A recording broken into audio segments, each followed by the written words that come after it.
നമസ്കാരം. മലയാളിക്കിത് ഓണക്കാലമാണ്. ഓണക്കാലം മലയാളി എപ്പോഴും ആഘോഷിക്കുന്നത് സദ്യയോടൊപ്പം ഓണക്കോടിയോടൊപ്പം സിനിമയോടൊപ്പമാണ്. അതുകൊണ്ട് തന്നെ സിനിമ മലയാളിയുടെ ഓണത്തിൻ്റെ പ്രധാനപ്പെട്ട വിഭവമാണ്. ഈ ഓണക്കാലത്ത് നമ്മോടൊപ്പം അതിഥിയായി എത്തുന്നത് ശ്രീ ജയൻ ചേർത്തല, മലയാളത്തിൻ്റെ താരസംഘടനയായ അമ്മയുടെ വൈസ് പ്രസിഡൻ്റാണ്. അമ്മയെക്കുറിച്ച് ഒന്നും ചോദിക്കരുത് എന്നുള്ള ഉറപ്പിലാണ് അദ്ദേഹം വന്നത്. എന്നാലും ഓണത്തിന് അമ്മയുടെ മക്കളെല്ലാം സുഖമായിട്ടിരിക്കുന്നു.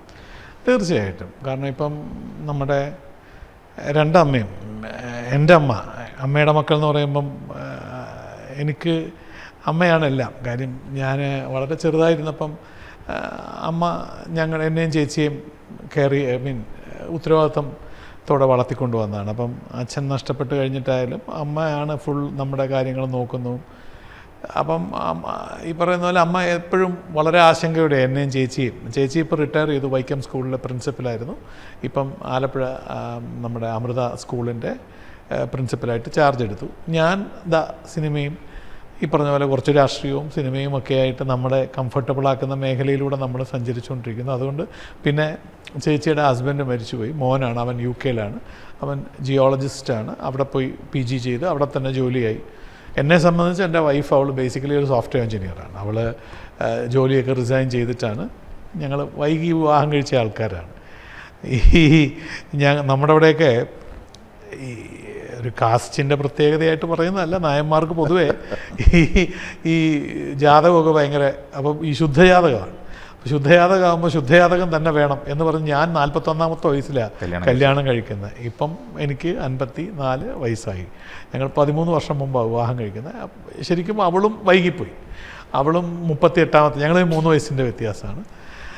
ഞങ്ങൾക്കൊരു മോനുണ്ട്. അവന് ഇപ്പം ഈ ഒക്ടോബർ 15 ആകുമ്പോൾ 11 വയസ്സാവും.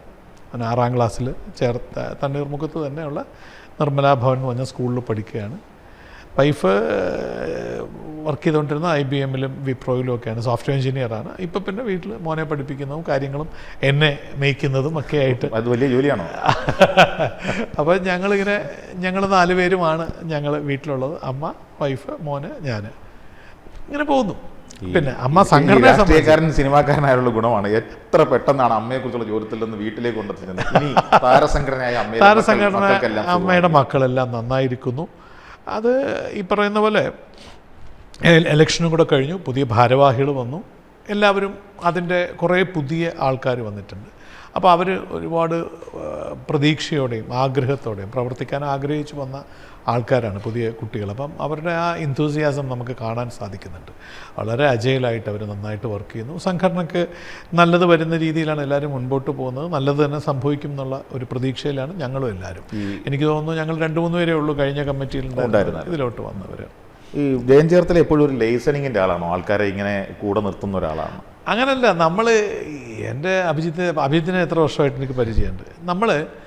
ഞാനൊക്കെ ഒന്നുമില്ലാതെ ഭൂമിയിലോട്ട് ഇങ്ങനെ പഠനം കഴിഞ്ഞു, MA കഴിഞ്ഞു, ജോലിയായി ഇവിടെ തന്നെ ട്രിവാൻഡ്രത്ത് ഞാൻ വരുന്നത് അങ്ങനെ PG ചെയ്യാൻ വരുന്ന ആളാണല്ലോ.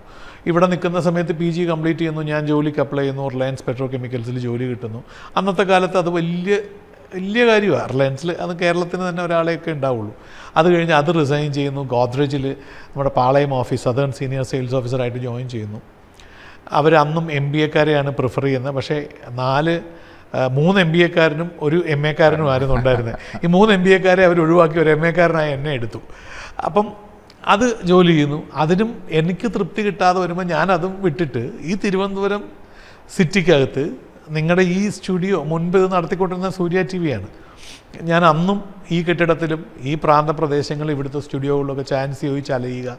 നല്ല ശമ്പളം എന്ന് വെച്ചാൽ എനിക്ക് അന്ന് കിട്ടിക്കൊണ്ടിരുന്ന ആദ്യ ശമ്പളം എൻ്റെ അമ്മാവൻ പറയുമായിരുന്നു. അമ്മാവൻ ഗസറ്റഡ് ഓഫീസറാണ്. അമ്മാവൻ അന്ന് അത്രയും ശമ്പളം കിട്ടില്ല. നമുക്ക് വണ്ടി, താമസിക്കാൻ വീട്, ശമ്പളം ഇതെല്ലാം നമ്മൾ കളഞ്ഞിട്ട് സിനിമയോടുള്ള ഒരു ആഗ്രഹം അത് ഇന്നും തീർന്നിട്ടില്ല. ഇപ്പോഴും അതിൻ്റെ ആ ഒരു ഡിഗ്രി പോലും കുറയാതെ ഇച്ചിരി കൂടിയിട്ടുണ്ടെങ്കിലേ ഉള്ളൂ. നമ്മളിങ്ങനെ അലഞ്ഞുകൊണ്ടിരിക്കുകയാണ് അവസരങ്ങൾക്ക് വേണ്ടിയിട്ട്.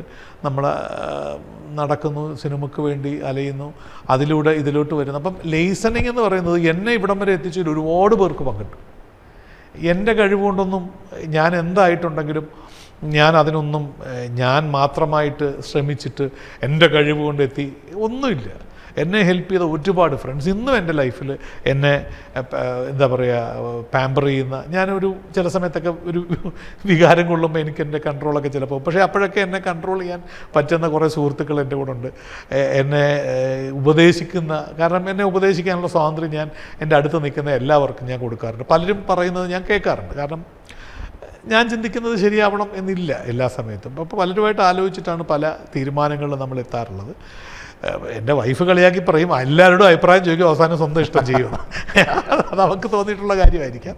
ബട്ട് സ്റ്റിൽ എല്ലാവരെയും കേൾക്കാൻ നമ്മൾ മെനക്കെടാറുണ്ട്.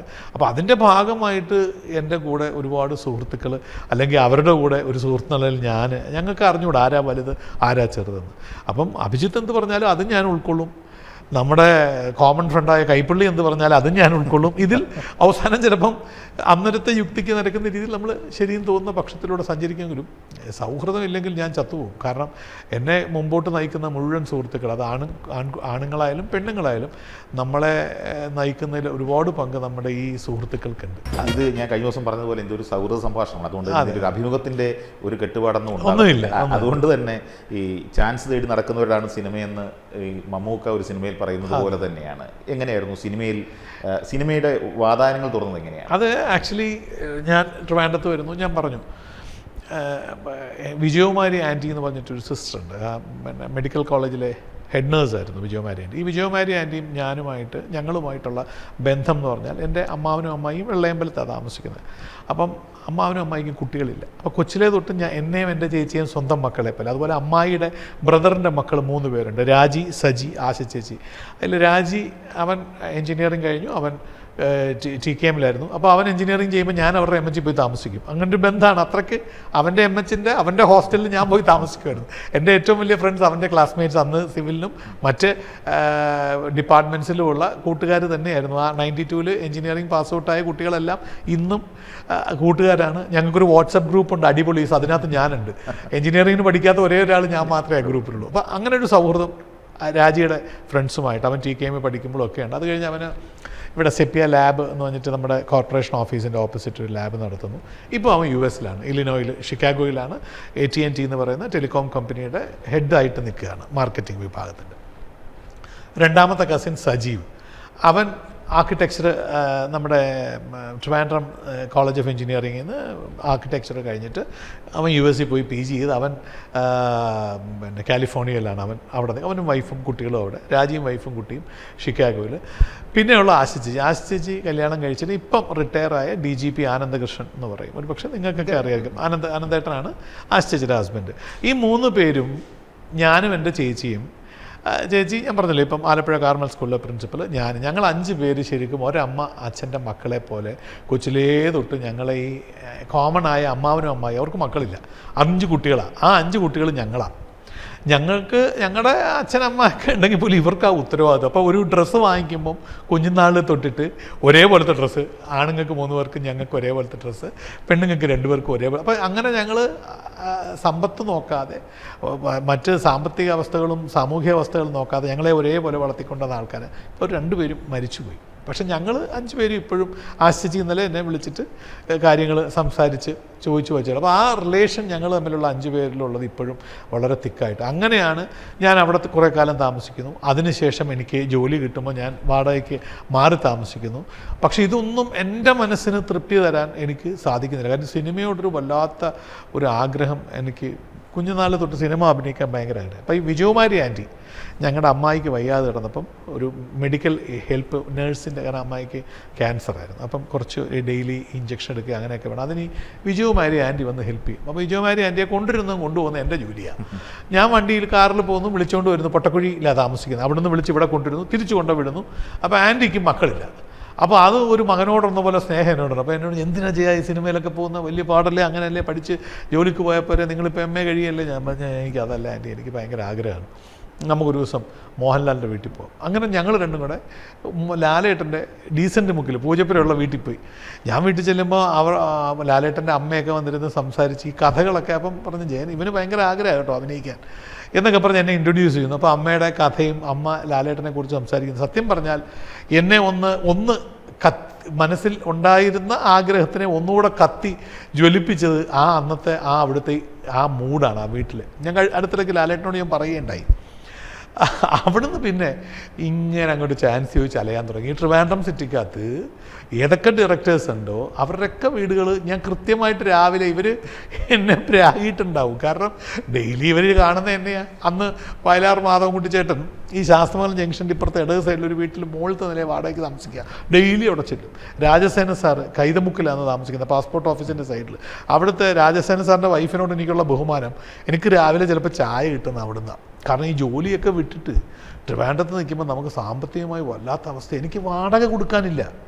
ഞാൻ ഇവിടുന്നൊക്കെ മാറി വീട്ടിൽ താമസിക്കാൻ വയ്യാതെ നിൽക്കുന്ന സമയത്ത് ഈ രാജിയുടെ ക്ലാസ്മേറ്റ്സ് ബിജു കാസിം, വിനോദ് മോഹൻ ഇന്ന് നമ്മുടെ മന്ത്രി പി പ്രസാദിൻ്റെ PS ആണ്. അന്ന് അവൻ എൻജിനീയറിങ് കഴിഞ്ഞിട്ട് അവൻ പ്രോജക്റ്റുമായിട്ട് ഇവിടെ നിൽക്കുക. ബിജു കാസിം എന്ന് പറഞ്ഞാൽ നമ്മുടെ PRS കൺസ്ട്രക്ഷൻകാരുടെ സൈറ്റ് 500 രൂപ മാസമുള്ളൂ. വിനോദ് മോഹനും അന്ന് 500 രൂപയുള്ളൂ.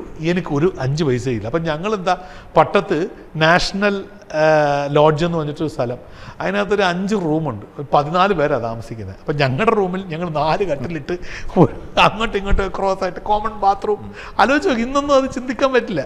അവിടെ കിടക്കുക ഈ സ്വപ്നവുമായിട്ട്. അത് ഗോദ്രേജിൽ ജോലിയാകുന്നു, അവിടെ നിന്ന് പിന്നെ മാറുന്നു. അപ്പോഴത്തേക്ക് അവരുമൊക്കെ ജോലി മാറിപ്പോകുന്നു. ഞാൻ പിന്നെ അമ്പലമുക്കിൽ താമസിക്കുന്നു. അവിടെ റിസർവ് ബാങ്ക് ഓഫീസർ ബാലേന്ദ്രൻ അങ്കിളുണ്ട്. അങ്കിളിൻ്റെ വീടിൻ്റെ മുകളിലത്തെ നിലയിൽ ഞങ്ങൾ വാടകയ്ക്ക് താമസിക്കും. അത് കഴിഞ്ഞ് ആ ജോലിയും വിടുന്നു. കുറേ കാലം കൂടെ അവിടെ താമസിക്കുന്നു. പിന്നെ അനന്തപുരി വന്ന് താമസിക്കുന്നു. അപ്പോഴത്തേക്ക് ഞാൻ ഡബ്ബിംഗ് ആർട്ടിസ്റ്റായി. അപ്പോൾ എൻ്റെ ഈ ശബ്ദം ഉപയോഗിക്കാൻ പറ്റും എന്ന് പറഞ്ഞപ്പോൾ സിനിമക്കകത്ത് തന്നെ നിൽക്കണം, ഇനിയൊരു ജോലി വയ്യ, സിനിമയിൽ തന്നെ നിൽക്കണം. അങ്ങനെ തീരുമാനിച്ചപ്പോൾ സിനിമയിൽ നിന്ന് വരുമാനം ഉണ്ടാക്കാൻ പറ്റുന്ന മാർഗ്ഗം, ഞാൻ അസിസ്റ്റൻറ്റ് ഡയറക്ടറായിട്ട് വർക്ക് ചെയ്യുന്നുണ്ട്, അസോസിയേറ്റ് ആയിട്ട് വർക്ക് ചെയ്യുന്നുണ്ട്. ഒരു സീരിയൽ സൂര്യ TV വേണ്ടി സ്ക്രിപ്റ്റ് ചെയ്തു. പക്ഷേ അപ്പോഴൊക്കെ എൻ്റെ ഈ ശബ്ദം, ഈ അഭിനയിക്കാനുള്ള താല്പര്യം കൊണ്ട് ഞാൻ ആർക്ക് ക്യാരക്ടറിന് ആളെ കിട്ടിയില്ലെങ്കിൽ ഞാൻ കയറി ഡബ് ചെയ്യും. അപ്പോൾ ഡബ് ചെയ്തപ്പോൾ എന്നോട് കുറേ എഞ്ചിനീയേഴ്സ്, നമ്മുടെ അന്നത്തെ ലീഡിങ് ആണെന്ന് വെച്ചാൽ V-Track സ്റ്റുഡിയോ ആണ് ലീഡിങ് സ്റ്റുഡിയോ. അവിടെ ചന്ദ്രേട്ടൻ എന്ന് പറഞ്ഞൊരു റെക്കോർഡിസ്റ്റ് ഉണ്ട്, CR ചന്ദ്രൻ, സ്റ്റേറ്റ് അവാർഡ് 10-12 മേടിച്ചിട്ടുള്ള ആളാണ്. അപ്പോൾ ഈ ചന്ദ്രേട്ടൻ പറഞ്ഞു, എടാ നിൻ്റെ ശബ്ദം കൊള്ളാം കേട്ടോ, ഡബ് ചെയ്യാനൊക്കെ കൊള്ളാം, നീ ഒന്ന് ഡബ് ചെയ്യുന്നത്. അങ്ങനെ ഞാൻ ഡബ്ബിങ് എൻ്റെ തൊഴിലായിട്ട് സ്വീകരിക്കുന്നു.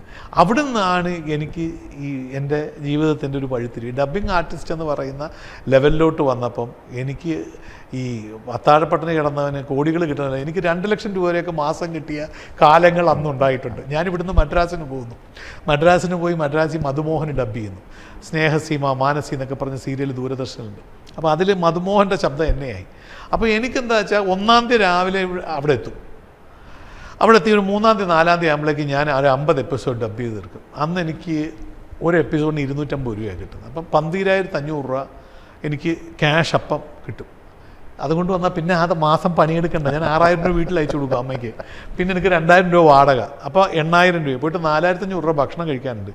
പിന്നെ ഇവിടുത്തെ ഡബ്ബിംഗ് ഇല്ലേ, സിനിമകളുണ്ടാവും ചിത്രാഞ്ജലിയിൽ. നമ്മൾ പിന്നെ പിന്നെ അന്ന് തൊട്ട് ഇന്ന് വരെ പിന്നെ സിനിമയല്ലാണ്ടൊരു സാധനം ഞാൻ സീരിയൽ അങ്ങനെ ഒന്നും അഭിനയിക്കാൻ ചാൻസ് കിട്ടില്ല. അപ്പോഴും അസിസ്റ്റൻറ്റ് ഡയറക്ടറായിട്ട് പ്രോംപ്റ്റിങ്. അന്ന് ഈ സുരാജൊക്കെ നാടും നാട്ടാരും എന്ന് പറഞ്ഞിട്ട് ഒരു കോമഡി സ്കിറ്റിൻ്റെ സാധനങ്ങൾ ചെയ്യുന്നുണ്ട്. അപ്പം ഞാൻ അവരുടെ അസിസ്റ്റൻറ്റ് ഡയറക്ടർ കം ആക്ടറാണ്. അപ്പം സുരാജ് മരിച്ചുപോയ മോനിലാലുണ്ട്, ഗംഭീര ആക്ടറാണ്, മരിച്ചുപോയി ബൈക്ക് ആക്സിഡൻറ്റ് കഴക്കൂട്ടത്തിൽ മരിച്ചുപോയി. എനിക്ക് തോന്നുന്നു 2000 മുമ്പൊക്കെ മരിച്ചു. ഈ മോനി ചേട്ടനൊക്കെ അഭിനയിക്കുമ്പോൾ കൂട്ടത്തിൽ ചെറിയ വേഷം ചെയ്യാൻ എന്നെ ഉപയോഗിക്കും. എനിക്കതൊരു ഗ്രൂമിങ്. എനിക്ക് സത്യം പറഞ്ഞാൽ എൻ്റെ ആക്ടിങ് സ്കൂൾ എന്ന് പറയുന്ന ഡബ്ബിങ്ങാണ്. ഞാൻ ഈ ഡബ്ബിങ് ചെയ്യുമ്പോഴാണ് എങ്ങനെയൊക്കെ അഭിനയം വൃത്തിയോടെ ചെയ്യാമെന്ന് പഠിക്കുന്നത് നമ്മൾ അവിടുന്ന്. കാരണം പലപ്പോഴും ഡബ്ബിങ് ആർട്ടിസ്റ്റുകളെ യൂസ് ചെയ്യുന്നത് ക്യാരക്ടറിനെ നന്നാക്കാൻ വേണ്ടി. കാരണം അഭിനയിച്ച ആൾ ഇച്ചിരി പാകപ്പിഴ സംഭവിച്ചിട്ടുണ്ടാവും. ഇതിനെ നികത്താനാണ് നമ്മളെ കൊണ്ട് ഡബ്ബ് ചെയ്യുക. അപ്പം നമ്മൾ ഇതിലൂടെ അഭിനയമാണ് പഠിക്കുന്നത്. എൻ്റെ ഏറ്റവും വലിയ സ്കൂളെന്ന് പറഞ്ഞാൽ ഞാൻ 108 പടം ഡബ്ബ് ചെയ്തു. ഏതാണ്ടൊരു 10-300 സീരിയൽ ഡബ് ചെയ്തിട്ടുണ്ട്. അത് പിന്നെ അപ്പോൾ എന്ത് പറ്റിയെന്ന് വെച്ചാൽ അസിസ്റ്റൻറ്റ് ഡയറക്ടർഷിപ്പിനും കുറവ് സംഭവിച്ചു. മറ്റ് പുറത്ത് പോയി വർക്ക് ചെയ്യുന്നതൊക്കെ നിന്ന് അങ്ങനെ ഇതിൽ മാത്രം അങ്ങനെ നിന്നപ്പോഴാണ് ഒരു പകരക്കാരനായിട്ട് ഉല്ലാസ് സോമാരൻ എന്ന് പറയുന്ന ഒരു റൈറ്റർ ഞാൻ യാദൃശ്ചികമായിട്ട് ദൈവം ഓരോരുത്തരെ ഇറക്കി വിടും. ഒരു ദിവസം ഞാൻ അനന്തപുരി താമസിക്കുമ്പോൾ ഞാൻ മുകളിലത്തെ റൂമിൽ നിന്ന് താഴെ വന്ന് പറഞ്ഞു, പുതിയൊരു സിനിമാക്കാരൻ ഇവിടെ റൂം എടുത്തിട്ടുണ്ട്, റിസപ്ഷനിലിരിക്കുന്ന ആൾ പറഞ്ഞു, ഒന്ന് വേണേൽ പരിചയപ്പെട്ടുള്ളൂ. അപ്പം ഞാൻ ചെന്ന് റൂമിൽ ചെന്ന് തട്ടി. അപ്പം സത്യത്തിൽ ഞാൻ ആ ആളുടെ റൂമല്ല തട്ടുന്നത്, ഇപ്പുറത്ത് ഉണ്ണി ചെറിയാൻ എന്ന് പറഞ്ഞ ഡയറക്ടർ. ഇപ്പം കുറേ ഉണ്ണിയുടെ റൂം, ഉണ്ണി കൊണ്ടുവന്ന റൈറ്ററാണ്, അദ്ദേഹം അപ്പുറത്തെ റൂമിലുണ്ട്, ഉണ്ണിയുടെ റൂമാണ് ഇപ്പുറത്തേന്ന്. അപ്പോൾ ഉണ്ണിയുടെ റൂമാണെന്ന് പറഞ്ഞ് ഞാൻ ചെന്ന് തട്ടിയിട്ട് ഉണ്ണിയോടുള്ള എൻ്റെ സ്വാതന്ത്ര്യത്തിൽ ഞാൻ ബാച്ചിലർ ആകുമ്പോൾ വിളിക്കുന്ന ചില പേരുകൾ അഭിജിത്തിനൊക്കെ ഊഹിക്കാവുന്നേ ഉള്ളൂ. എടോ തുറക്കടോ ഒരു മലയാളത്തിലെ കൊള്ളാത്ത വാക്ക്, അത് ഒന്നും ഉണ്ണിയോട് എനിക്ക് ആ സ്വാതന്ത്ര്യമുണ്ട്. അപ്പോൾ അത് വിളിച്ചു. തിരിച്ചും ഞാനത് പ്രതീക്ഷിക്കുന്നുണ്ട്. എന്താടോ ഇങ്ങനെ വിളിക്കും എന്നുള്ള പ്രതീക്ഷയാണ് ഞാൻ തട്ടുന്നത്. തട്ടിപ്പോൾ തുറന്നത് വേറൊരാളാണ്. എടോ ഞാൻ സോറി, ഞാൻ ഒരു പരിചയമില്ലാത്തൊരു സുന്ദരനായൊരു. അപ്പോൾ എന്നോട് ഞാൻ ഉണ്ണിയുടെ സീരിയൽ എഴുതാൻ വന്ന കഥാകൃത്താണ്, പക്ഷേ എനിക്ക് നിങ്ങളുടെ വിളി ഇഷ്ടപ്പെട്ടു. പുള്ളി ഓച്ചറക്കാരനാണ്, ഉല്ലാസകുമാരൻ. പുള്ളി റൈറ്റിങ്ങിൽ ഇഷ്ടം പോലെ അവാർഡുകളൊക്കെ വാങ്ങിച്ച് നിന്ന സമയത്താണ് ഇതിൽ വരുന്നത്. അപ്പോൾ ഞാൻ തെറി വിളിച്ചത് പുള്ളിക്ക് ഭയങ്കര ഇഷ്ടമായി. ഞങ്ങൾ ഈ ആലപ്പുഴയുടെ ഒരു സ്വഭാവം വെച്ചിട്ടും ഒക്കെ ആയിരിക്കാം ഞങ്ങളങ്ങ് ഭയങ്കര സിങ്കായി. ഞങ്ങളുടെ സ്വഭാവങ്ങളും ഏതാണ്ട് ഒരുപോലത്തെ. ഞങ്ങൾ പകൽ കറങ്ങാൻ പോക്ക്, വൈകുന്നേരത്തെ എൻജോയ്മെൻറ്റ്സ്, പുള്ളി മുറുക്കും, ഞാനും പോയിരുന്നു മുറുക്കും, വല്ലപ്പോഴും ഒരു വലിയ ഉണ്ടാവും. പിന്നെ അല്ലാതെയുള്ള സന്ധ്യ കഴിഞ്ഞുള്ള എൻജോയ്മെൻറ്റ്സും എല്ലാം അതിൻ്റെ രീതിയിലാണ് പോകുന്നത്. അപ്പം ഞങ്ങൾ ഒരു വല്ലാത്ത കെമിസ്ട്രി. അങ്ങനെ പുള്ളി വലയം എഴുതാൻ പോകും. വലയം എന്നൊരു സീരിയൽ എഴുതാൻ പോകുമ്പം അതിനകത്തൊരു 5 സീനിൽ അഭിനയിക്കാൻ ഒരു ഗസ്റ്റ് റോൾ വേണം. അപ്പോൾ അവർ പറഞ്ഞ് കൊല്ലം തുളസിയെ വിളിക്കാം. തുളസിയേട്ടൻ ഭയങ്കര തിരക്ക്, ഡേറ്റ് ഇല്ല. അപ്പോൾ ഇത് ആരെക്കൊണ്ട് ചെയ്യിക്കും, ഒരു വലിയ ശരീരമൊക്കെ ഉണ്ടെങ്കിൽ കൊള്ളാം. അപ്പം എന്നാൽ ജയനെ വയ്ക്കാൻ പറഞ്ഞു. അപ്പം അന്ന് അതിൻ്റെ ഡയറക്ടർ ശാന്തിവിള ദിനേശേട്ടനാണ്. ഇപ്പോഴത്തെ ശാന്തിവിള ദിനേശേട്ടൻ director, Jayan Chempazhanthi producer cum cameraman, Elias ഏട്ടനും കൂടെ സ്ക്രിപ്റ്റ് എഴുതുന്നുണ്ട്. അസിസ്റ്റൻ്റായിട്ടാണ്. പിന്നെ അനിൽ ചേട്ടനാണ് പ്രൊഡക്ഷൻ കൺട്രോളർ. ഇവർ കൂടെ അന്ന് അജീമേടയിലാണ് അതിൻ്റെ മേൽനോട്ടക്കാരൻ. ഇവരെല്ലാവരും കൂടെ പറഞ്ഞ് ജയൻ അഭിനയിക്കുമായിരിക്കുമല്ലോ. അപ്പോൾ ഞാൻ സർവ്വവ്യാപിയാണ്, സീരിയൽ മേഖലയിൽ എല്ലാ പണിയെടുക്കുന്നവനാണ്. അപ്പോൾ തൂപ്പ് തൊട്ട് ഞാൻ ആർട്ടിസ്റ്റൻ്റായിട്ട് വരെ വർക്ക് ചെയ്തിട്ടുണ്ട്. എനിക്ക് സിനിമയിൽ എന്ത് കിട്ടിയാലും ഞാൻ ഇന്നും ചെയ്യും അന്നും ചെയ്യും. എനിക്ക് ഈ ആ സിനിമ എന്ന് പറയുന്ന പ്രസ്ഥാനത്തോടെ ഇഷ്ടം.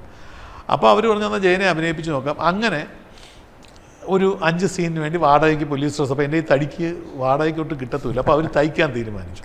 5 സീനാണെങ്കിലും തയ്ക്കാം. അങ്ങനെ ഡ്രസ്സ് തയ്ച്ച് ഞാൻ ഇട്ട് തുടങ്ങിയ ഞാൻ അവസാനം 300 എപ്പിസോഡിൽ പിന്നെ നായകനെ പോലെയാണ് ഞാൻ ആ സീരിയലിൽ നിന്ന് വിട വാങ്ങുന്നത്. അതിലെനിക്ക് ശാന്തിവിള ദിനേശ് ചേട്ടനോടും ജയൻ ചെമ്പഴന്തിയോടും ഏലിയാസ് ചേട്ടനോടും ഈ പറഞ്ഞ ഉല്ലാസകുമാരൻ എനിക്ക് ജീവിതം തന്നയാളാണ്. ഇന്നിപ്പം മരിച്ചുപോയി പാവം. ഒരുപാട് വിഷമമുള്ള എൻ്റെ അമ്മയും അച്ഛനും ഉണ്ടായ എനിക്കൊരു സഹോദരനെ പോലെ ഞാൻ മനസ്സിൽ കാണുക. ആ മോഹം ഇപ്പോഴും നമുക്ക് മറക്കാൻ പറ്റില്ല. അപ്പം അവരോടൊക്കെ ഒരുപാട് കടപ്പെട്ടിരിക്കുക. അവിടെ നിന്ന് അടുത്തത് ഞാൻ മെയിൻ വില്ലനായിട്ട് ചെയ്യുന്നു, ഡിക്റ്റേറ്റീവാണ്. അതിലെനിക്ക് കുറച്ച് അവാർഡുകളൊക്കെ കിട്ടുന്നു. അത് ചെയ്ത് കഴിഞ്ഞപ്പം നേരെ കെ രാജീവ് എന്നെ, അപ്പോൾ കെ രാജീവിൻ്റെ അതിന് മുമ്പുള്ള സീരിയൽ ഞാൻ അസിസ്റ്റൻ്റായിട്ടൊക്കെ പൊരുത്തം ഒക്കെ ദേവൻ ചേട്ടനൊക്കെ അഭിനയിക്കും. അതിൽ ഡബ്ബിങ്ങിൻ്റെ ചാർജ് നോക്കുന്ന അസിസ്റ്റൻ്റായിട്ടൊക്കെ ഞാൻ അസിസ്റ്റൻ്റ് ഡയറക്ടറായിട്ട്, ബോബൻ അസോസിയേറ്റും ഞാൻ അസിസ്റ്റൻ്റാണ്, ബോബൻ സാമുവൽ. അവിടെ നിന്ന് സ്വപ്നത്തിൽ എനിക്കൊരു വേഷം തരുന്നു. അതൊരു ഭയങ്കര ക്ലിക്കായി. എനിക്ക് ഏഷ്യാനെറ്റ് അവാർഡ്സും ഒക്കെ കിട്ടുന്നു. പക്ഷെ പിന്നീട് എനിക്ക് പോലും അറിഞ്ഞുകൂടാ. ഞാൻ പിന്നെ അങ്ങനെ കുറച്ച് സിനിമകൾ വരുന്നു, സീരിയൽ വരുന്നു. ഇന്നിപ്പം നിങ്ങൾ ഇൻ്റർവ്യൂ ചെയ്യുന്ന ഇവിടെ ഇരിക്കുന്ന ജയനിലോട്ടുള്ള ജൈത്രയാത്ര അവിടുന്ന് തുടങ്ങിയതാണ്. ഇന്നും ആഗ്രഹമാണ് നല്ല വേഷങ്ങൾ കിട്ടണേ, നല്ല ക്യാരക്ടർ കിട്ടണേ എന്നുള്ള പ്രാർത്ഥനയോടെ നമ്മളിങ്ങനെ സഞ്ചരിച്ചുകൊണ്ടിരിക്കുകയാണ്. ഇതാണ് ചരിത്രം. ജീവിതത്തിൽ വില്ലനാണോ എന്നുള്ളതാണല്ലോ ആദ്യത്തെ ചോദ്യം. ജീവിതത്തിൽ എനിക്കറിയില്ല. ഞാൻ ആർക്കും ദ്രോഹം വരുന്ന ഒന്നും ചെയ്യിക്കരുതെന്ന് പ്രാർത്ഥിക്കുന്ന ഒരാളാണ്. അത്രയും നിഷ്കളങ്കനായ ഒരാൾക്ക് എങ്ങനെയാണ് ഇത്രയും ക്രൂരനായ വില്ലനാകാൻ പറ്റുന്നൊരു ചോദ്യം കൂടെ ഉണ്ടല്ലോ. അല്ല, നിഷ്കളങ്കത നമ്മുടെ മനസ്സിലുണ്ടായാലേ നമുക്ക് എല്ലാ ക്യാരക്ടറും നമുക്ക്, എൻ്റെ ധാരണ അതാണ്. കാരണം ഞാനൊരു ഇപ്പം അഭിജിത്തിനും അറിയാം, നമ്മൾ കഴിഞ്ഞ ദിവസം ഒരു കല്യാണത്തിന് പോയപ്പം കുറേ നേരം ഇട്ട് വട്ടം കറക്കിയപ്പോൾ എനിക്ക് ദേഷ്യം വന്നു. അതാണ് ഞാൻ. പക്ഷേ 5 മിനിറ്റ് കഴിയുമ്പോൾ ഞാനത് മറന്നുപോയി, തണുത്തുപോയി. കാരണം എനിക്ക് ആരോടും വിരോധമൊന്നുമില്ല. പക്ഷേ ചില സമയത്ത് നമ്മൾ ഇമോട്ടാവും. അത് എനിക്ക് തോന്നുന്നു ആർട്ടിസ്റ്റുകൾക്കെല്ലാം വേണ്ട ഒരു സാധനമാണ്. കാരണം ഒരു സാധനം വായിച്ചാൽ പ്രസൻറ്റ് ചെയ്യാൻ നിൽക്കുമ്പോൾ നമുക്ക് ആ മൂഡിലോട്ട് എത്താൻ പറ്റണം. നമ്മളിലെല്ലാവരും ഉണ്ടല്ലോ, ഈ നമ്മളിൽ തന്നെ നല്ലവനും ചീത്തയും കെട്ടവനും വൃത്തികെട്ടവനും ഒക്കെ ഉണ്ടല്ലോ. അതിൽ നമ്മൾ അഭിയായിട്ട് ഇൻട്രാക്ട് ചെയ്യുമ്പം എനിക്ക് നമ്മൾ തമ്മിലുള്ള ഒരു കെമിസ്ട്രി വെച്ചിട്ട് നല്ലത് മാത്രമേ വരുന്നുള്ളൂ. ചിലപ്പം മോശപ്പെട്ടവരുമായിട്ട് ഇൻട്രാക്ട് ചെയ്യുമ്പോൾ, അല്ലെങ്കിൽ മോശം ഒരു സീൻ, ആ സീനിൽ ആ ക്യാരക്ടർ മോശമായിട്ട് വരണം എന്നുള്ളത് നമ്മൾ വായിച്ച് ചെയ്യുമ്പോൾ നമുക്ക് അതിനകത്തുള്ള കഥാപാത്രമായിട്ടാണല്ലോ. പിന്നെ ചുറ്റിന് നിൽക്കുന്ന ഡയറക്ടറേയും ക്യാമറാമാനെയും ആരെയും നമ്മൾ കാണില്ലല്ലോ. പിന്നെ ഞാനും ആ ഓപ്പോസിറ്റ് ക്യാരക്ടറും തമ്മിലല്ലേ കാണും. അപ്പോൾ അതിൻ്റെ ഭാഗമായിരിക്കാം നമുക്ക്. ഭയങ്കര ഫുഡിയാണോ? ഫുഡ് എനിക്ക് ഇഷ്ടമാണ്. ക്വാണ്ടിറ്റി ഒരുപാട് മുമ്പ് കഴിക്കുമായിരുന്നു. ഇപ്പോൾ പക്ഷേ അങ്ങനെ തോന്നുന്നില്ല. ഇപ്പം മിനിങ്ങാന്നതേ ഞാൻ ഹരിയൊക്കെ കൂടെ പോയിട്ട് ഞാൻ ഒരു ദോശ കഴിച്ചപ്പോഴേ രാത്രി വയറ് നിറഞ്ഞു. ഇന്നലെ ഞാൻ 2 അപ്പമാണ് രാത്രി കഴിച്ചത്. അപ്പം ഇന്ന് രാവിലെ 3 പൂരി. അപ്പം ഇതിങ്ങനെ മുമ്പ് ഒരുപാട് ഭക്ഷണം ഇഷ്ടമായിരുന്നു. ഇപ്പം പക്ഷേ അത് കുറച്ചൊരു വിരക്തി വന്നിട്ടുണ്ട്. പ്രായം കൂടുന്നതിൻ്റെ ആയിരിക്കും. നമ്മളിപ്പോൾ അണ്ണൻ തമ്പിയാണെങ്കിലും പരുന്താണെങ്കിലും ഒക്കെ, അല്ലെങ്കിൽ മലയാളത്തിലെ പ്രധാനപ്പെട്ട നമ്മളുടെയൊക്കെ സ്വന്തം എന്ന് പറയുന്നത്, നമ്മൾ അവരുടെ കാലഘട്ടത്തിൽ ജീവിച്ചിരിക്കുന്നവരുടെ അവരുടെയൊക്കെ ഒരു ഓപ്പോസിറ്റ് നിൽക്കുന്നു, അല്ലെങ്കിൽ അവരുടെ ഒരു ഓപ്പോസിറ്റ് ഷെയ്ഡിൽ നിൽക്കുന്നു എന്നൊക്കെ പറയുമ്പോൾ ഉള്ളിൽ പേടി തോന്നാറുണ്ട്? അത് ഇതുവരെ തോന്നിയിട്ടില്ല, സത്യസന്ധമായിട്ട് പറയാം.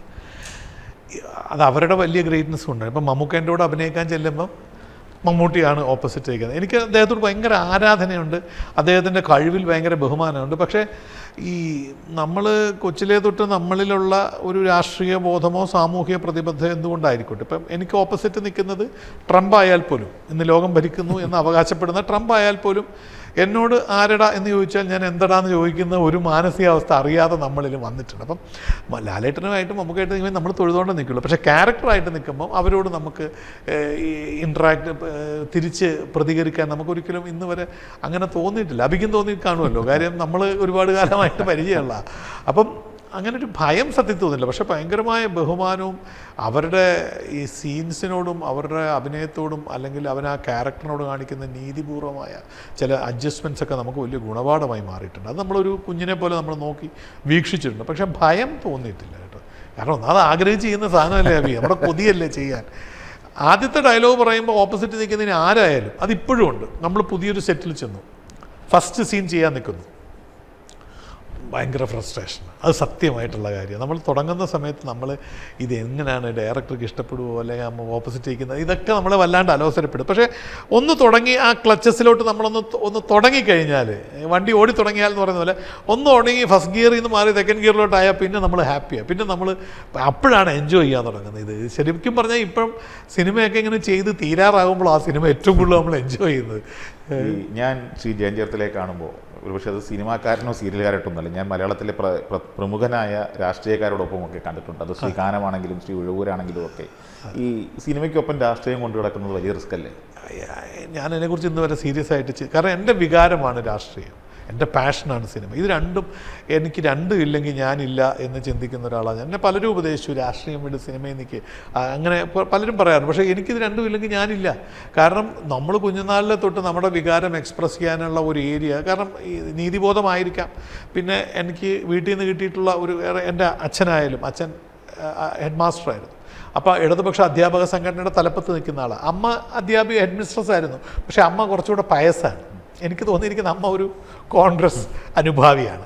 പക്ഷേ കാരണം എൻ്റെ അമ്മൂമ്മയൊക്കെ ട്രഷറി ഓഫീസറായിട്ടൊക്കെ റിട്ടയർ ചെയ്തത്. എല്ലാവരും വീട്ടിൽ ഈ ഉദ്യോഗസ്ഥരായിരുന്നു, ഞാൻ മാത്രമേ ഉള്ളൂ അതിൽ നിന്ന് മാറി നിൽക്കുന്നത്. അപ്പം അവർക്കൊക്കെ ഒരു പയസ് ആറ്റിറ്റ്യൂഡ്, ഒരു കോൺഗ്രസിൻ്റെ ഒരു പക്ഷേ എൻ്റെ അച്ഛൻ്റെ കുടുംബം എല്ലാവരും CPM-ൻ്റെ ഭീകര, ഞാനും SFIക്കാരനായിരുന്നു കോളേജിൽ പഠിക്കും. അപ്പോൾ അതിൻ്റെ ഒരു ഇൻക്ലിനേഷൻ ആയിരിക്കും. അപ്പം നമുക്ക് പ്രതികരിക്കാൻ നമുക്ക് സാധിക്കണം, നമുക്ക് കൃത്യമായിട്ട് അതിനകത്ത് സമൂഹത്തിൽ ഒരു സമൂഹ ജീവിയായിട്ട് നമ്മൾ നിൽക്കണം എന്നൊക്കെ ഉള്ളത് കുഞ്ഞുനാളിലെ തൊട്ട് നമ്മൾ പറഞ്ഞു കേട്ടിട്ടുള്ളത്. കാരണം എൻ്റെ അമ്മാവൻ വലിയ പ്രാസംഗികനായിരുന്നു. അദ്ദേഹം ഈ കുട്ടികളില്ല എന്ന് പറഞ്ഞില്ലേ, അപ്പോൾ അമ്മാവൻ വള്ളംകളിക്ക് 10-15 വർഷം കമൻട്രി പറഞ്ഞു. PS രവീന്ദ്രൻ നായർ ഈ മൈക്ക് ലൂക്കിന് കൈമാറുക എന്നൊക്കെ പ്രയോഗം ഇറക്കുന്നത് ശരിക്കും അമ്മാവനാണ്, PS രവീന്ദ്രൻ നായരാണ്.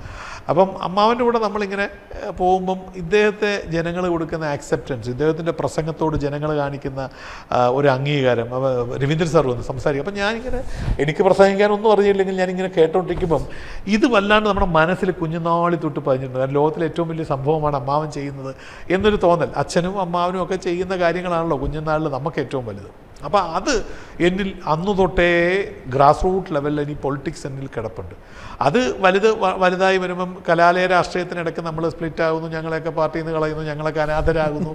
അത് അറിയാലോ, ആലപ്പുഴ രാഷ്ട്രീയത്തിൻ്റെ നമ്മൾ ഒരു പാർട്ടിയിലും ഇല്ലാത്ത നിൽക്കുന്നു. അത് കഴിഞ്ഞിട്ട് പിന്നെ എനിക്ക് രാഷ്ട്രീയത്തിലോട്ട് വരുന്ന സമയത്ത് എന്നെ ശരിക്കും ഇതിലോട്ട് കൈപിടിച്ച് കൊണ്ടുവരുന്ന ഉഴവൂരാണ്. ഉഴവൂർ വിജയൻ ചേട്ടൻ ശരിക്കും എൻ്റെ രാഷ്ട്രീയ ഗുരു ആരാണെന്ന് ചോദിച്ചാൽ, എൻ്റെ ജീവിതം ഭംഗിയാക്കി തരാൻ, എൻ്റെ ആശയങ്ങളെ ജനങ്ങളോട് സംവേദിക്കാൻ, അതിനെ ഏറ്റവും നല്ല രീതിയിൽ പറയാനും, അത് പറയേണ്ടത് നമുക്ക് കൃത്യമായിട്ട് പറയണമെന്നും ഒക്കെ എന്നെ പഠിപ്പിച്ചു തന്നിട്ടുള്ള, എങ്ങനെ how to present, how to speak, how to എന്താ പറയുക, ഈ ഇവാലുവേറ്റ് ചെയ്യുക ഓഡിയൻസിനെ, how to evaluate the audience.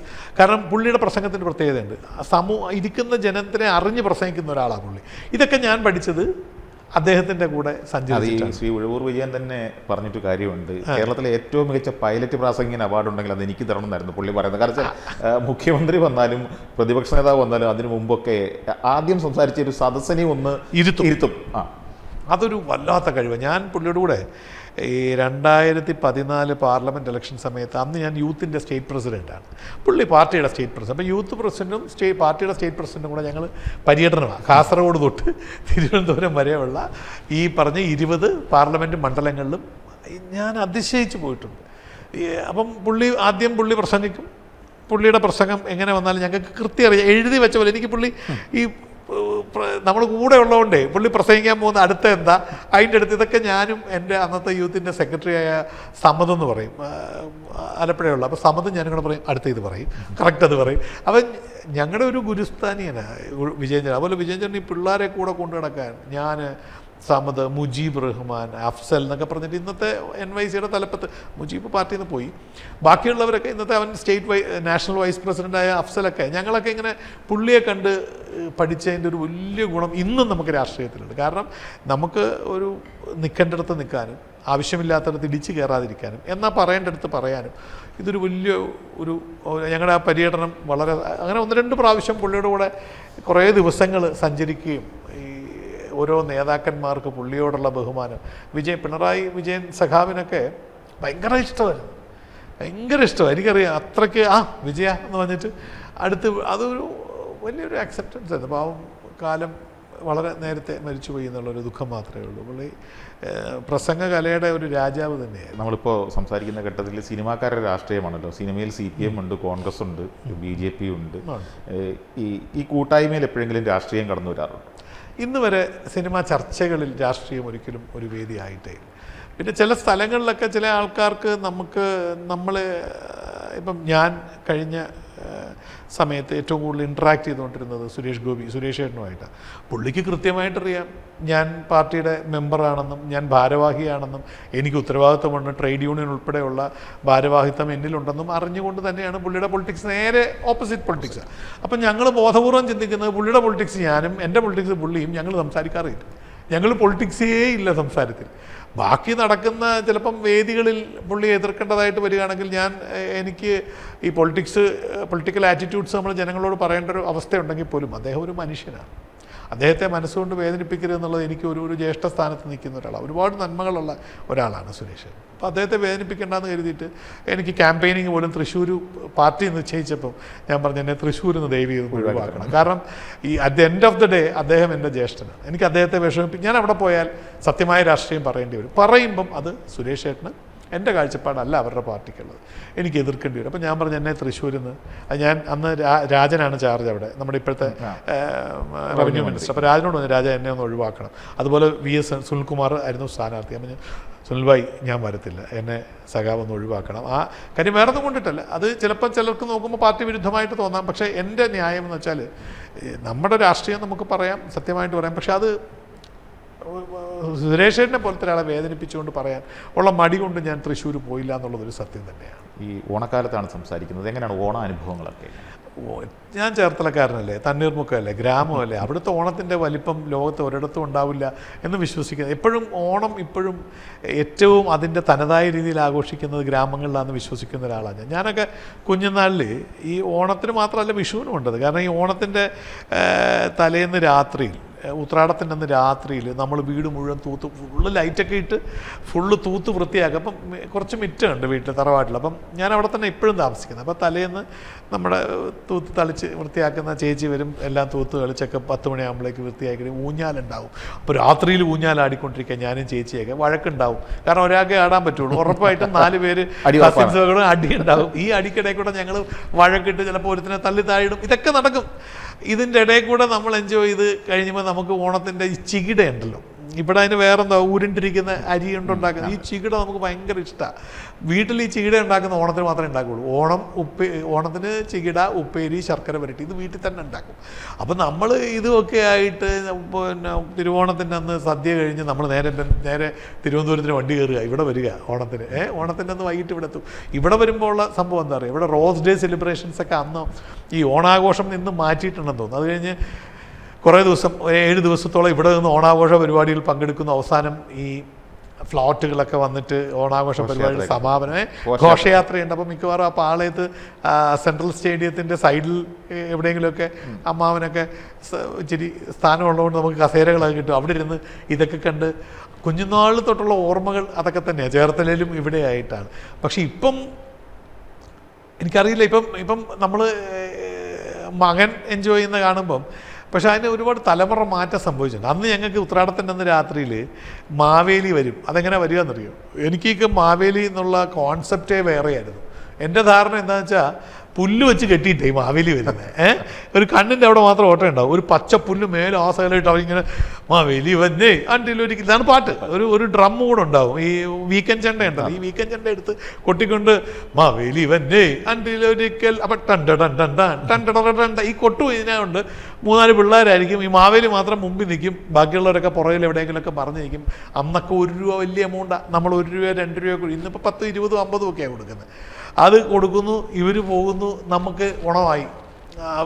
പിന്നെ അങ്ങോട്ട് ഓണത്തിൻ്റെ പരിപാടികൾ, ഇങ്ങനെയൊക്കെ സംഭവങ്ങളാണ്. പക്ഷേ ഇപ്പം ഈ മാവേലിമാരെ കാണാനില്ല. പക്ഷെ കുറേ നാൾക്ക് ശേഷം ഈ കഴിഞ്ഞ വിഷുവിന് ഞാൻ നോക്കിയപ്പം കൃഷ്ണൻ എത്തിയിട്ടുണ്ട്. അത് ചെണ്ടയൊക്കെ പോയി. ഈ ബ്ലൂടൂത്ത് സ്പീക്കറാണ് ഇവ കൊണ്ട് പടിയെ കൊണ്ട് ഈ ബ്ലൂടൂത്ത് സ്പീക്കർ, അതോ അതിന് ഈ ബ്ലൂടൂത്ത് സ്പീക്കേഴ്സിനൊന്നും ട്യൂണിങ് ഒന്നും കറക്റ്റായില്ല. ഈ എന്നൊക്കെ പറഞ്ഞായിരിക്കും ശബ്ദം കേൾക്കുന്നത്. ഇതൊക്കെ കൂവി വിളിച്ച് എത്ര ഡീപ് സ്ലീപ്പിൽ കിടന്നാലും നമ്മൾ ഞെട്ടി ഉണരും. മറ്റേത് നമുക്കൊരു താളക്രമത്തിലാണ് നമ്മൾ ഉണരുന്നത്. ഇത് അങ്ങനല്ല, ഈ കൂവല് കേട്ടാണ് ഉണരുന്നത്. അപ്പോൾ കുറച്ച് ഡിസ്റ്റർബ്ഡ് ആയിട്ടാണെങ്കിലും വരുമ്പം അതിശയം തോന്നും. 5-ലും 6-ലും ഒക്കെ പഠിക്കുന്ന മോൻ്റെയൊക്കെ ക്ലാസ്മേറ്റ്സ് ആയി പിള്ളേർ. അപ്പോൾ നമുക്കത് വലിയ വാത്സല്യമാണ്. എനിക്ക് ഈ പിള്ളേരെ ഭയങ്കര ഇഷ്ടമാണ്. കുഞ്ഞുനാൾ തൊട്ട് ഞങ്ങളുടെ പറമ്പിൽ ഈ ക്രിക്കറ്റ് കളിയും വോളിബോൾ കളിയും ഞങ്ങൾക്കുണ്ട്. അപ്പോൾ ആ നിക്കറിട്ട് നടക്കുന്ന പ്രായം തൊട്ട് നാട്ടിലുള്ള സകലരും അവിടെ വരും. ഞങ്ങൾ നെറ്റ് കെട്ടി, ഞാനും അമ്മയും അമ്മുമ്മയുടെ അനിയത്തി ഒരു കുഞ്ഞമ്മയുണ്ട്, ചിറ്റമ്മ എന്നാണ് വിളിക്കുന്നത്. മക്കളില്ല. അപ്പം ഞങ്ങൾ മക്കളെ പോലെയാണ്. അപ്പം ചിറ്റമ്മയൊക്കെ ആയിട്ട് ഇവരുടെ ഇടയിലാണ് നമ്മൾ കിടന്ന് വളരുന്നത്. അപ്പം ഇവരൊക്കെ വഴക്കിടുകയും ചെയ്യും, എൻ്റെ ആധിപത്യം സ്ഥാപിക്കുകയും ചെയ്യും. എന്നാലും അവരൊക്കെ ക്ഷമിക്കും. കാരണം ഇന്നെനിക്ക് തോന്നുന്നു അവരൊക്കെ ചിന്തിച്ചിട്ട് ഇവനൊരു മണ്ടൻ പോട്ടെ, അവൻ്റെ ആഗ്രഹമല്ലേ എന്ന് ഓർത്ത് അവരൊക്കെ ഒതുങ്ങിയതായിരിക്കാം. അങ്ങനെ നമ്മൾ പറമ്പ് മുഴുവൻ ഈ ഞങ്ങളുടെ നാട്ടിൽ മണ്ണല്ലേ, അപ്പം കൂന കൂട്ടുന്നവരും അതിനിടെ കയറി ഓടി നടക്കുക, കളിക്കുക, ഊഞ്ഞാൽ, അത്തപ്പൂക്കളം. പക്ഷേ ആ കൊച്ചുനാളിലൊന്നും വീട്ടിലിടത്തില്ലായിരുന്നു. അത് കഴിഞ്ഞ് കുറേ കാലം കഴിഞ്ഞ് അത്തപ്പൂക്കളം ഇടുന്നുണ്ട്. ഇപ്പം എല്ലാ വർഷവും നമ്മുടെ മകനും ഭാര്യയും കൂടെ ചേർന്ന് അത്തപ്പൂക്കളമൊക്കെ ഇടുന്നുണ്ട്. അത്തം ആയെന്ന് തോന്നുന്നല്ലേ? അത്തമായോ? നമ്മൾ ഓണത്തിനാണല്ലോ സംസാരിക്കുന്നത്. ഓക്കെ. അപ്പം അത് വേറൊരു സോഫിസ്റ്റിക്കേറ്റഡ് ലെവലിലോട്ട് ഓണം മാറുന്നൊന്നൊരു സംശയം ഇല്ലാതില്ല. എന്നാലും മനസ്സിന് ഭയങ്കര സന്തോഷമാണ് ഈ വിശേഷ ദിവസങ്ങളൊക്കെ. ആഗ്രഹിച്ചതുപോലെ സിനിമയിൽ എത്താൻ കഴിഞ്ഞു? ഒരിക്കലും ഇല്ല. ആഗ്രഹിച്ചതിൻ്റെ 7 അയലത്തെത്തിയിട്ടില്ല. അതിന് വേണ്ടിയുള്ള തീവ്ര ശ്രമങ്ങൾ ഈ പ്രായത്തിലും ഇപ്പോഴും നടത്തിക്കൊണ്ടിരിക്കുകയാണ്. മരിക്കുന്നതിന് മുമ്പ് എന്തെങ്കിലും മനസ്സിനെ 1 സെക്കൻഡെങ്കിലും തൃപ്തിപ്പെടുത്താൻ സാധിക്കണം എന്നുള്ള പ്രാർത്ഥനയിൽ ചെയ്തുകൊണ്ടിരിക്കുകയാണ്. എൻ്റെ ഭാഗത്തുനിന്ന് ഉഴപ്പ് സംഭവിച്ചിട്ടുണ്ടാവാം, പിന്നെ എനിക്കും കഴിവുകൾ പരിമിതമായിരിക്കാം. അതൊക്കെ അങ്ങനെയൊക്കെ ഒരു എക്സ്ക്യൂസ് ഒരു വശത്തുനിന്ന് നമ്മൾ ചിന്തിക്കുമെങ്കിൽ പോലും ഇപ്പോഴും തീവ്രമായി നമ്മൾ എവിടെയൊക്കെയോ എൻ്റെ കോൺസെൻട്രേഷൻ നഷ്ടപ്പെട്ടു പോയിട്ടുണ്ട്. സിനിമയിൽ നമ്മൾ കോൺസെൻട്രേറ്റ് ചെയ്ത് നിൽക്കുക എന്നുള്ളതാണ്. അപ്പോൾ അതിലെവിടേക്കോ ശ്രദ്ധ എപ്പോഴൊക്കെയോ വിട്ടുപോയിട്ടുണ്ട്. അതിപ്പോൾ റീകൂപ്പ് ചെയ്യാൻ ഈ പ്രായത്തിലും സാധിക്കും എന്നുള്ള വിശ്വാസമുള്ളതുകൊണ്ട്. ഇപ്പോൾ 54 വയസ്സായി. ആയുസുണ്ടെങ്കിൽ 10-20 വർഷം നമുക്ക് ഇതിനകത്ത് നിൽക്കാൻ നമുക്ക് ഇനിയും സാധിക്കും എന്നുള്ളതുകൊണ്ട് മരിക്കുന്നത് വരെ ആക്ടറായിട്ട് നിൽക്കണം, ഏറ്റവും നന്നായിട്ട് ചെയ്യണം എന്നുള്ള വലിയൊരു ആഗ്രഹത്തിൻ്റെ പുറത്ത് നമ്മൾ ശ്രമിച്ചുകൊണ്ടിരിക്കുക. പക്ഷേ ആഗ്രഹിച്ചതിൻ്റെ ഒരു അയലോക്കത്തെന്നല്ല, പെരിഫറൽ പോലും നമ്മൾ എത്തിയിട്ടില്ല. അത് സത്യമാണ്. എന്തായാലും ഈ ഒരു സൗഹൃദ സംഭാഷണം ഇവിടെ അവസാനിപ്പിക്കുന്ന സമയമാണ്. ഈ ACVയുടെ പ്രേക്ഷകരോട് ഈ ഓണക്കാലത്ത് എന്താണ്, ഒരു ചലച്ചിത്രതാരം, പൊതുപ്രവർത്തകൻ, അതോടൊപ്പം ഒരു മനുഷ്യസ്നേഹി എന്ന നിലയിലൊക്കെ എന്താണ് പറയാനുള്ളത്? ഒന്നുമില്ല, എല്ലാവർക്കും എൻ്റെ മനസ്സ് തുറന്ന ഒരു വലിയൊരു സന്തോഷം നിറഞ്ഞ ഒരു ഹാപ്പി ഓണം. കാരണം ഓണം ശരിക്കും പറഞ്ഞാൽ ഒരു കാർഷിക ഉത്സവം കൂടിയാണ്. നിങ്ങൾക്ക് എല്ലാവർക്കും അറിയാം, നമ്മുടെ കൃഷിയൊക്കെ എല്ലാം ഈ കർക്കിടക മാസത്തിൻ്റെ പഞ്ഞയ്ക്ക് ശേഷം പിന്നെ ചിങ്ങമാസത്തിൻ്റെ അഭിവൃദ്ധിയിലോട്ട് സഞ്ചരിക്കുമ്പോൾ നമ്മൾ കൃഷി ചെയ്തുണ്ടാക്കിയ പച്ചക്കറികളും ഫലങ്ങളും എല്ലാം കൊണ്ടിട്ട് ആനന്ദത്തോടെ നമ്മൾ പണ്ടൊക്കെ ഈ എന്നും നല്ല ഭക്ഷണം കഴിക്കാനൊന്നും ആർക്കും ഗതി ഉണ്ടായിരുന്നില്ലല്ലോ. അന്ന് വർഷത്തിൽ ഒരു ദിവസം തിരുവോണത്തിൻ്റെ അന്ന് എല്ലാവരും എല്ലാ കറികളും കൂട്ടി പാവങ്ങളൊക്കെ കഴിക്കുന്നത്. അപ്പോൾ അതിൻ്റെ ഒരു ഇന്നിപ്പോൾ ആ അവസ്ഥയൊക്കെ മാറി. ഇന്ന് സാമ്പത്തികമായി നമ്മൾ ഒരുപാട് മുന്നോക്കം വന്നിട്ടുണ്ട്, സാമൂഹ്യമായിട്ടും നമുക്ക് ഒരുപാട് മുന്നോക്കം വരാൻ സാധിച്ചു, വിദ്യാഭ്യാസപരമായിട്ടും വന്നിട്ടുണ്ട്. എങ്കിലും അന്നത്തെ ആ ഓർമ്മ ഓർമ്മ ദിവസങ്ങൾ നമുക്ക് ഈ നമ്മൾ പറയുന്ന ആ കോൺസെപ്റ്റിലുള്ള നന്മകൾ മാത്രം ചെയ്യാൻ നമ്മളെ പ്രേരിപ്പിക്കുന്ന ഒരു കാലത്തിൻ്റെ ഓർമ്മയ്ക്കായിട്ട് ഇന്നും നന്മകൾ മാത്രം ചെയ്യാൻ നമുക്ക് സാധിക്കട്ടെ എന്ന് നിങ്ങൾക്ക് വേണ്ടി ഞാൻ പ്രാർത്ഥിക്കുന്നു. തിരിച്ച് എനിക്കും നന്മകൾ ഉണ്ടാവണമെന്ന് നിങ്ങളും കൂടെ പ്രാർത്ഥിക്കണം. കാരണം നമ്മൾ ഈ ക്യാമറയ്ക്ക് അപ്പുറം ഇപ്പുറം നമ്മൾ ഒരുമിച്ച് നിന്നാലേ നമുക്ക് രണ്ടുപേർക്ക് സന്തോഷം കിട്ടുള്ളൂ. അത് കാലം വരുത്തിയൊരു തിരിച്ചറിവാണ് കേട്ടോ. കാര്യം ഞാൻ സ്വാർത്ഥ ചിന്താഗതിക്കാരനായിട്ട് എനിക്ക് വലുതാകണം എന്ന് ചിന്തിച്ച് പോയാൽ ഒരിടത്തും എത്തില്ല. അവിടെ ഒരു കൂട്ടായ്മ വേണം. ആ തിരിച്ചറിവ് എനിക്ക് ഇപ്പോഴുണ്ട്. ആ കൂട്ടായ്മയുടെ പുറത്ത് സഞ്ചരിക്കുകയാണ്. എല്ലാവർക്കും, നമ്മളുമായിട്ട് ചേർന്ന് നിൽക്കുന്നവർക്കും അല്ലാത്തവർക്കും ഒക്കെ എല്ലാ നന്മകളും ഉണ്ടാവട്ടെ എന്ന് മാത്രം ഞാൻ പ്രാർത്ഥിക്കുകയാണ് കേട്ടോ. Thank you. എന്തായാലും വളരെയധികം നന്ദി ഈ സമയത്തിനും ഈ വാക്കുകൾക്കും. Thank you. അപ്പോൾ ഹാപ്പി ഓണം.